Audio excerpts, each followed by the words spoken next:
OMG. All right, I just want to ramble right now. I've got 34 minutes. What do I want to ramble about? I want to ramble about justice. Justice. Um, and I'm drinking right now, smoking cigarettes. So please, nobody out there, like, listen to me. I'm just talking. I'm a philosopher and I like talking. You know, I'm all about the conversation too. Like I love to listen. And so listening is cool. Um,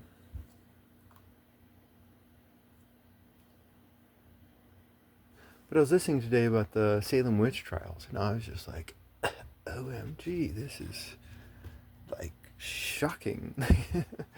Because there's what you believe that the Salem witch trials is all about, and then there's the actual story of the Salem witch trials that I learned this morning. And according to what I learned, and anybody correct me if I'm wrong, these girls, little girls, um, 9 and 11 and 12 and 14 and 16, young girls, they got together and, I think people started maybe accusing them of witchcraft. I don't know.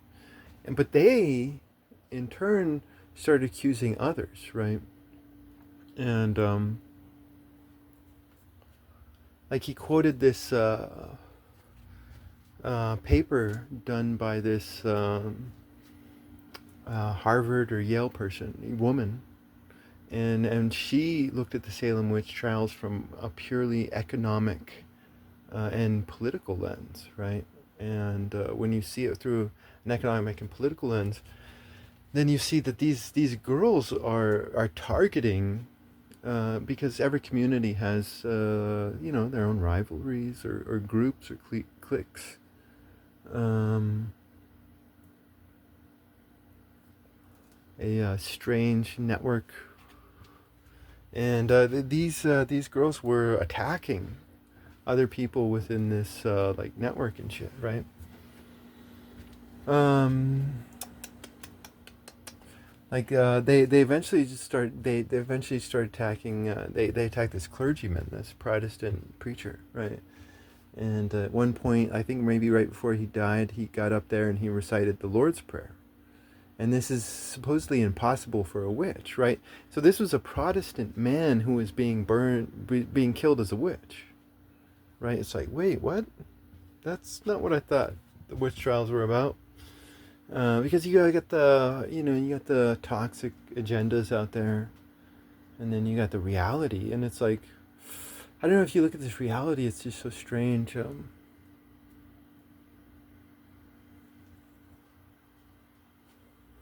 It's strange because I think social media is being used as a platform to incite mob violence, right? Maybe not, but at different places in the world. I'm not talking about America, but definitely Syria, where it was used to genocide the Alawites. Um, Now maybe I'm wrong, but it does seem to me that social media was used in Syria to do that. Um, it's like the same stuff is happening. This is just like social media type shit, and there was this one. I think the president of Harvard, or there was a professor of Harvard. And, he came out when all this stuff was happening, and I think it was particularly after this Protestant preacher died. And he basically argued that you shouldn't use spectral evidence, right? That's why I'm laughing, because this phrase spectral evidence, you shouldn't use spectral evidence in a courtroom, right? But one of the other things, and this is why I want to talk about I'm not talking about the same much crimes right now. I'm talking about justice, right? And but another thing that he argued that I viciously agree with is this idea that it's better for um, 10 guilty witches to walk free than it is for the state to condemn an innocent person. Right? And like, if we want to bring this away from the spectral stuff, then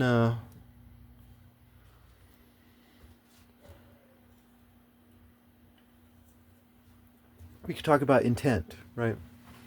Intent is king, right? That's what all the philosophers say. That's what modern legal stuff is all about. It's like intent is king, because you could take an action, right? Like let's take the two word. Let's take two words. You know, you have one word which is kill, and you have another word which is murder, right? Now kill, like, this is dictionary stuff right here, people. Whoever controls the dictionary controls the world, right? But this is dictionary stuff, right? Kill is an action, right? Murder is intent, right? There's a distinction between these two words. They're not the same, even though some people may use them as.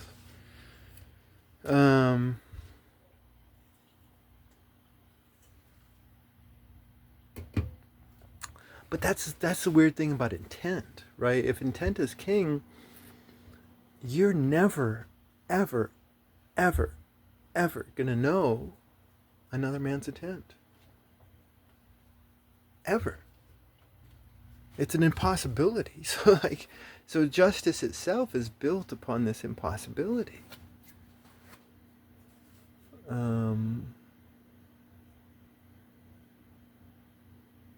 Because we can't ever know another man's intent. I mean, this is where this phrase "beyond reasonable doubt" comes from, right? Because you're not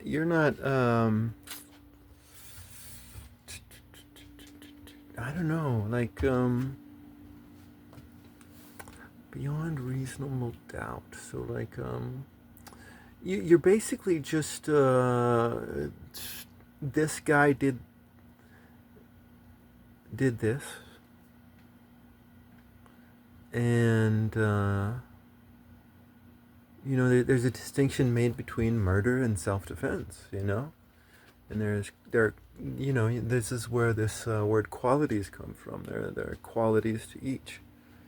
And if the qualities of this person's actions match one, then it is self-defense. And if the qualities of this man's action match another, then it is murder. Right? It's like you're not condemning the soul. You're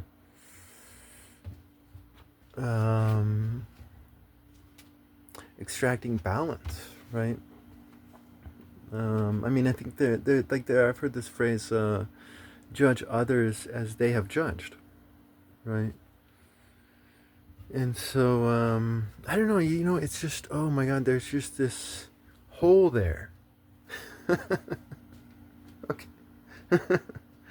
There's just this hole there.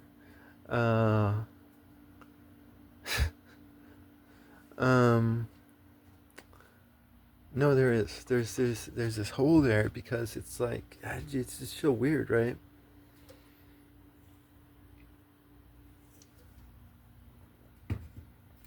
Because I mean, and it all, like, it's like, all this is weird only if you can't know another man's intent. Like, depending on how you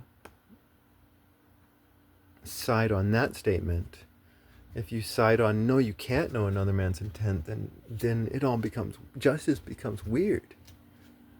It does. It becomes totally fucking weird and strange.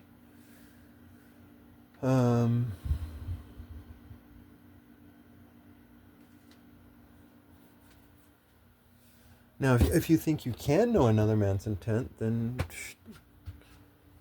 you know, I guess justice is easy.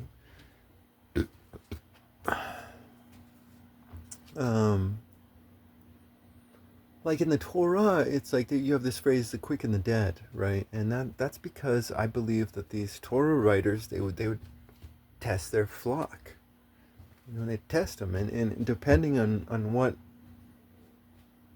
what choice you make, you're either quick or you're dead. That's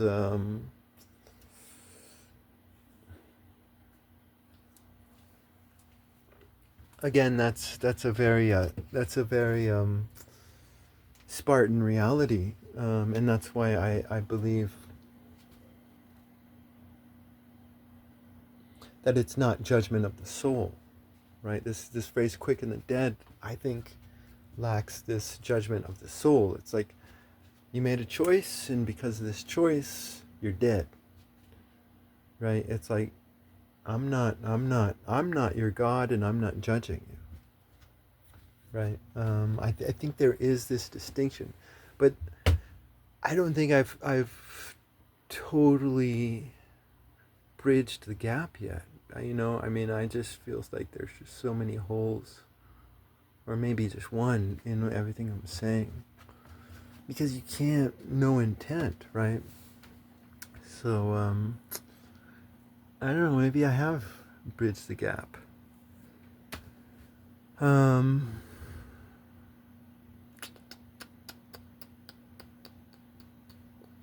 yeah. No, I think that's it. But yeah, no, I viciously agree with this Harvard guy. I'm pretty sure it was Harvard, not Yale. But it was a Harvard guy, and he said, it's better for, 1 billion guilty people to walk free than it is for one innocent man to go to jail. Um, because then the actors of justice would be the criminals. So, mm, okay, you know what? Let me.